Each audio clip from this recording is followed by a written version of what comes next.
Hello, Steve White, Steve Arts 89. Well, we are getting closer to the release of the Section 31 film on Paramount Plus. I'm not looking forward to it. It's not Star Trek. It's an abomination. But it's kind of interesting to see the process that it went through. There is an article in Special Effect SFX, and it's very disappointing that they're covering it. But of course they have to because they have to. They've got a cover.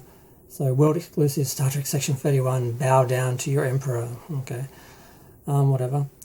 There is a little bit of information about how much they actually retooled the original story, though, because it's basically totally unrecognisable. It was originally planned as a 6-part TV series, which is interesting to note that they didn't get the full... Well, at that time, I think Discovery had, 12 or 13 episodes per season, and eventually went down to 10. That seemed to be the new sort of number. But this only had 6. And then the second iteration of that was 5 episodes. So this is one story split over 6 chapters as they do it now, when you basically... It's funny, they talk about the old Star Trek having so many episodes per season, 20 to 26 episodes, and how some of it was filler and not good. But yet these episodes, they're all filler. You have one story, you have the setup, the conclusion, and the rest is just filler in between, and really nothing happens in these series, which is why they are so boring. And if you're into the story, it may be good, but if you're not, there's just nothing to look forward to episode to episode. But yeah, so they originally had 6 episodes for the first season, but then there was a second iteration of it, and there was only 5 episodes. But then there was 4th, 5th, and 6th, all different pilots. So now it's like, well, we don't have a go-ahead for a series, but we might be able to sell a pilot to somebody. So they'd pulled it back to one story. Now, whether they turned that 5 episodes into one actual story, or whether they were just telling part of that story is unclear. But basically, there were 7 attempts to get this on screen, and the final version is the 7th or 8th version of the now pilot episode, which is a movie that stands on its own, basically. So it's going to be a bit of a mess. I've heard that it's a mess, and there was a lot of retooling after the fact, and some, I don't know if there were actual reshoots or just a lot of edits and some problems with it. And that would make sense if it had been turned from a 6-episode series to a 5-episode series to a pilot, which was rewritten 3 or 4 times, and then rewritten as a movie.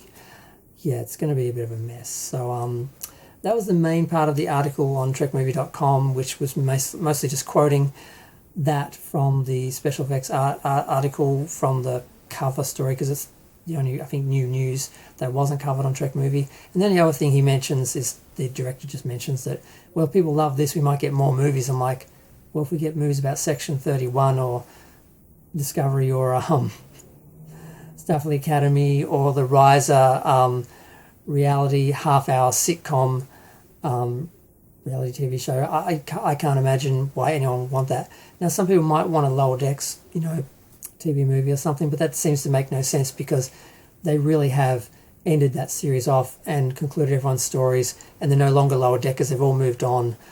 And unless they're going to do a story about them now being actual Starfleet officers, but that kind of misses the point of Lower Decks. It wouldn't be Lower Decks anymore. So that's the only merit I can see at this point, because the only other merit that there would be to doing TV movies would be to actually do stories in the original canon universe with actual recognisable Star Trek, with a Starfleet that's,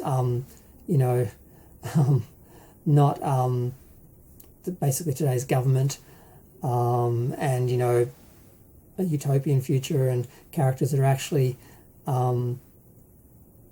positive and aspirational. I mean, that would be nice if they actually did a Sulu movie of him having a solo adventure. Some of the original series characters, seeing what they did, like Uhura and Sulu and Rand, they all had their own adventures. Actually, no, Uhura didn't get to do much. She stayed on the Enterprise, but Rand and Sulu had their own ship. There's stuff like that they could do. They could delve into the in-between the movie era stuff. They could go back to the 4th season of the original series. There's little things they could do, one-off movies in different eras, like in between the original series and the movies, or in between the original series movies and the Next Generation movies. They could do that other Picard movie, what Patrick Stewart wants to do, post season 3. I mean, there are things they could do in that format. It could be interesting, but most likely we're just going to get more new Trek, which is just going to be the same dark dystopian miserable thing. You know, I'd rather we have some nice, woke, intelligent science fiction, which is what the original Star Trek was. But instead, we just get this dark, dystopian look at today, where they just put all today's problems into the future, like nothing's changed and nothing's gotten any better. And it's all just a bunch of individuals fighting against the overall oppression of the Federation, which is not what Star Trek was. So it's just a mess. So I'm like, no. Unless they actually do Star Trek, why would I want any more films? Why would I want more Section 31s? But that's the only other part of the article that's remotely interesting. But that's just him wanting to be hired again, him wanting to work again. Because, yeah. I'm going to go. Feel free to share, like, comment, subscribe. Let me know what you think of how many drafts it took them to get to Section 31, the film, and whether we want to see more films like that.